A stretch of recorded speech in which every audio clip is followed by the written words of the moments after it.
Hey, what's up, everyone? Welcome to Check Me. I know it's been a while. I went on a quick hiatus, not quick, but 3 months hiatus, 4 month hiatus.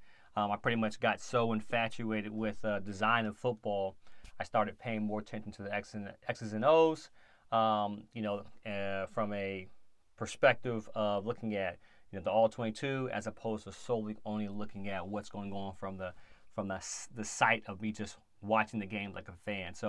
But I want to talk about the Eagles game. I think this one doesn't sting as much as normal, mainly because we weren't expecting much really going into the playoffs, and a lot of the things that I talked about earlier in the season pretty much were the reason why.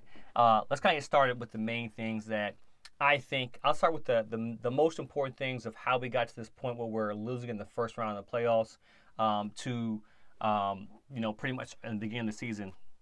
We made a lot of bad moves as soon as the season was over. First of all, we lost Gannon, which we lost to the Cardinals, and we lost Steve Steichen. I'm not sure how you say his name. But we pretty much lost the minds on the defensive offensive coordinators, which really showed. I don't think the defensive coordinator that we had, I forgot what his name, Sean Desai, was doing a really bad job, but Matt Patricia was definitely not the guy. So bringing him on as a defense assistant, I don't think that was a good move for us. I think that we should have got instead of promoting within, we should have stayed with Sean Desai throughout the whole season, or we should have really invested into a veteran defensive coordinator who can take our team and utilize what we currently have. I thought the defense played fair under Sean Desai. I think a lot of times during the season they were on the field majority of the time. The offense wasn't having long, sustained drives that they used to. We pretty much abandoned the run. We tried to get really creative and really fancy when we didn't need to on offense, and it really, really affected us. So I don't think that was the first bad move.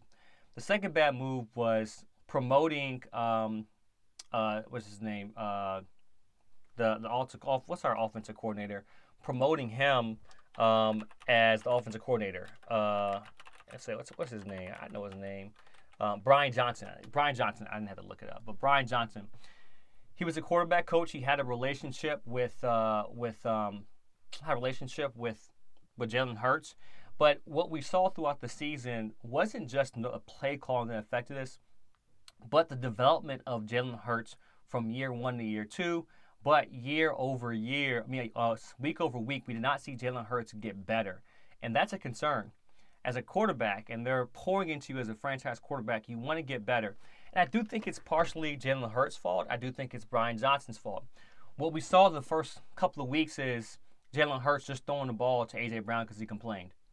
And then what we saw towards the end of the game year, as Jalen Hurts started to spread the ball out more, was we saw that Brian Johnson can't call plays. And it's very rare that a team with a new offensive coordinator, a new defensive coordinator, go deep in the playoffs. It takes experience. Do I think we should just fire everybody? I think that we should maybe keep the same guys, but really get better from the coaching side in the offseason. We were not in position to win. And those are the two biggest things that really affected us on offense. We weren't affect teams as blitzes. We weren't effective with the blitz. The easiest way to stop the blitz is to, first of all, throw at the blitz, right, and not stop routes, but routes that allow the receivers to move. If you have playmakers, allow them to move and run. That didn't happen. That did not happen. We had stick routes, pretty much routes where the receivers stopped, and it's easy for a defensive back to cover them. So we had pretty much a remedial offense that did not allow our players to create and move. Not a lot of over routes that we saw a lot 2 years ago when we went to the Super Bowl.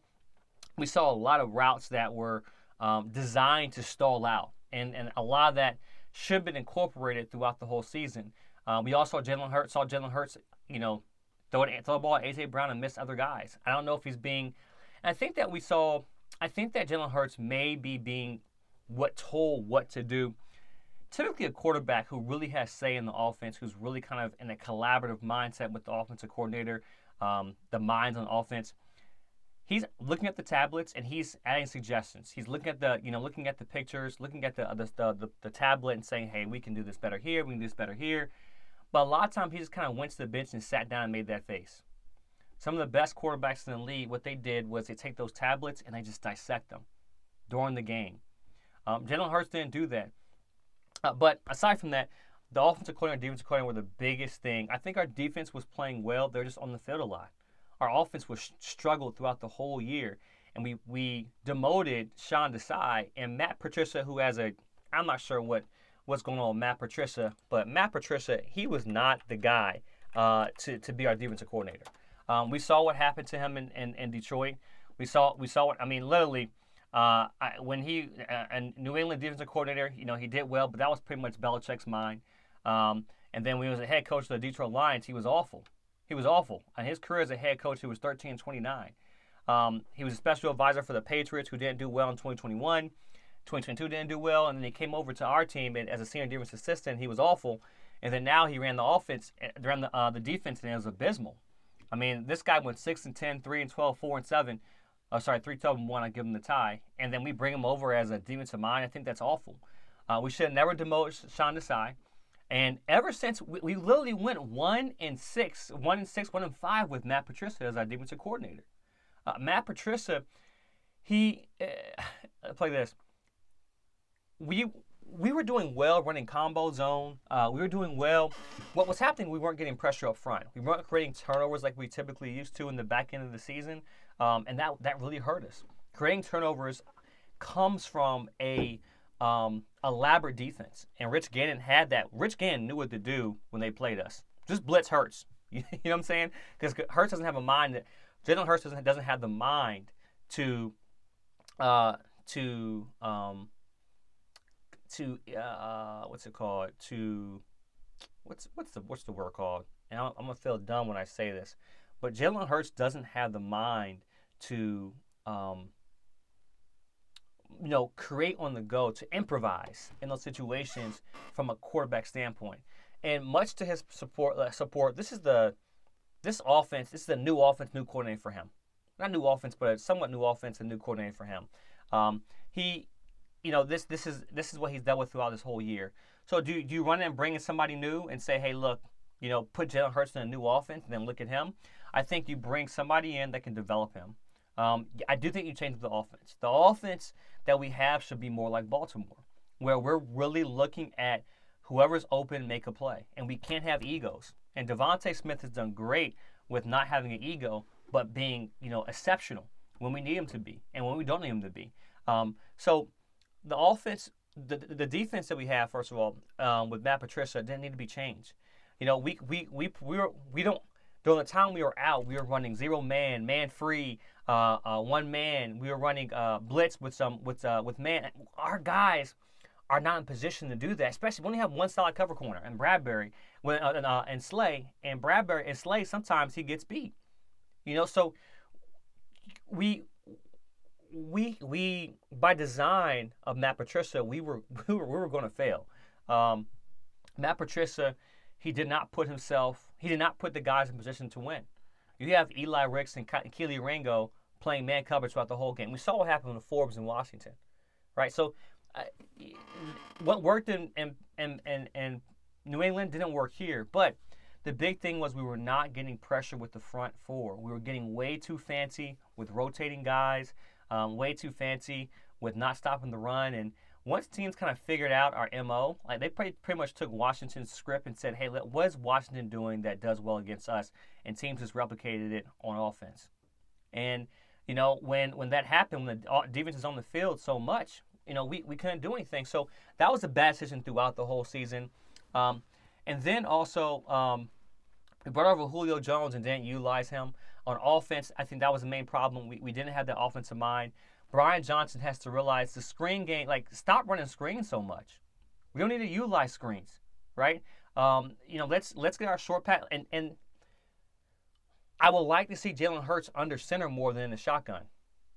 A lot of they call it a veer. It almost looks like a draw, but a lot of veer, a lot of RPOs. They're not necessarily RPOs. They're really more or less a veer where they're going to give. These were horrible a horrible run offense that we had.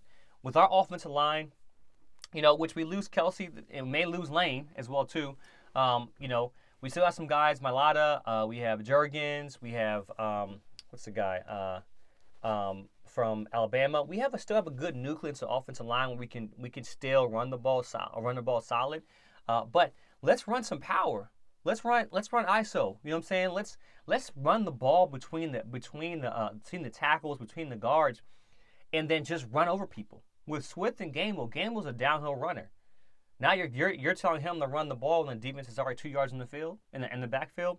We abandoned the run more early. Brian Johnson, and the question is, can Brian Johnson be a better play caller? He can. But right now with this team, you need to sit him back and have him work with Hurts. If his ego's hurt, then ship him to go. We don't care, But bring an offensive coordinator that can say, hey, look, how like the Baltimore Ravens did with Tom Monken, how can we distribute the ball evenly with all the weapons that we have? And I think that is the way we should approach it, as opposed to, hey, let's just throw the ball here, A.J. Brown. Our offense isn't designed that with the weapons that we have. And then that leaves, Smitty just running an over route, running gassers, running the ball deep. So that was the main thing that was a big problem. Nick Sirianni, you can't blame him, right? I don't think Nick Sirianni is the problem. I think it's the staff that he put around him. I think he made bad decisions in promoting. Where you can blame Nick Sirianni is this. You can blame Nick Sirianni where where his decisions as a coach and leadership should never demote Sean. Sean decides to go somewhere else and be great or be good. But Matt Patricia, he's done. We need to get rid of him. If Matt Patricia is back next year, then it's going to be really hard for us to do well. Right? Unless our offense does well and offense gets better and you keep them, then you can blitz. You have to earn the right to blitz. And we didn't earn the right to blitz throughout the whole season. So from a top down, Nick Sirianni made bad decisions from a leadership standpoint. But I personally feel like he's not I think the team still supports him. He's a guy you want to rally behind. Even though I call him Mickey Mouse all the time, he's still a good coach, I believe, from that standpoint. Now, from a player standpoint, things went abysmal. Things went downhill. Things were abysmal and went downhill when A.J. Brown complained about getting the ball. He's an ego, and he's replaceable. And I say that like this, he's replaceable. Because once he starts saying that, and once that relation, okay, let me do this. I'll start with Jalen Hurts. Jalen Hurts is a leader, but there was a different type of leader this team needed. This leader needed accountability, and you can watch this. Never once did Jalen Hurts personally take responsibility for his play throughout the whole season. Whenever he did something well, he talked about it from a personal standpoint. Whenever he didn't do something well, he talked about it from a team perspective. From your leader, the last thing you want to do or see is your quarterback not taking responsibility for his play in a press conference, regardless of whose fault it is. That's the sound. That's the leader. So this kind of stale-faced demeanor leadership, I know he has a personality behind doors. This stale-faced personality of what he thinks of who and what he thinks he needs to be is what kind of tore the team apart from a press conference standpoint of view. And you look at that on the sidelines, rally the players up. And if you guys know me, I think Mahomes is the best quarterback in the NFL. Well, second best quarterback in the NFL behind Lamar Jackson. But Mahomes, what he does and what Lamar Jackson does and what Josh Allen does, when their teams are down, it's rough, you see them rallying up the troops. You see them rallying up the team, right? Pumping the guys up. Hey, let's go. Look, hey, next play, etc. We didn't see that from Jalen Hurts. It was straight to the sideline and then stale face. So, though the leader from the fierce, fiery mindset, but the best players, the best quarterbacks from a leadership standpoint are going to first take responsibility. Second, rally the team up when things. You saw it from Kelsey. Kelsey was doing it, right? You saw Cox do it, but you didn't see that from your leader, the main guy where he was getting most of the attention.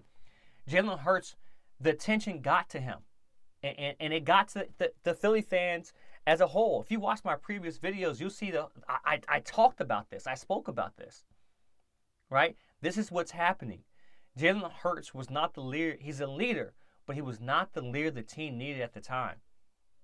So, from Jalen Hurts' standpoint, he was responsible. And there's three players I'm really going to talk about, really talk about, and that are from player response of who's responsible for our season and the demise and what happened. Second is A.J. Brown. Things really exploded when A.J. Brown started complaining about the ball. A.J. Brown throughout the years has had big drops. He fumbles the ball. He doesn't necessarily get open. He's not always open like Smitty. He's open by design. He's a big guy. I like that he has late hands. I like him, his slant route. But when it comes to really finding spots in the zone, manipulating the defense, that's not something he does. And he had, I think, 50 or 60 more targets than Smitty this year. He had more opportunities than anybody on the team. He's complaining about targets in a one-off game. That put in Jalen Hurts' mind, to support him, that he had to throw the ball to A.J. Brown all the time. A.J. Brown was, I'll tell you, if you watch the film, A.J. Brown was not open more. He was not open more than Devontae Smith this season.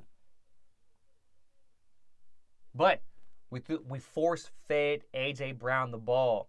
The mentality of we have to feed our hot hand. We got to get our hot hand, feed him so he gets going. No, just be ready when Jalen Hurts said it. Be ready when your time's called. But he kept on throwing the ball to A.J. Brown. Look at the Baltimore Ravens.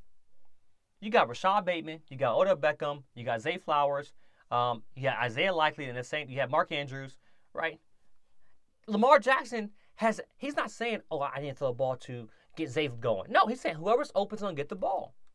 And they've been highly successful by doing that because teams can't key on certain players.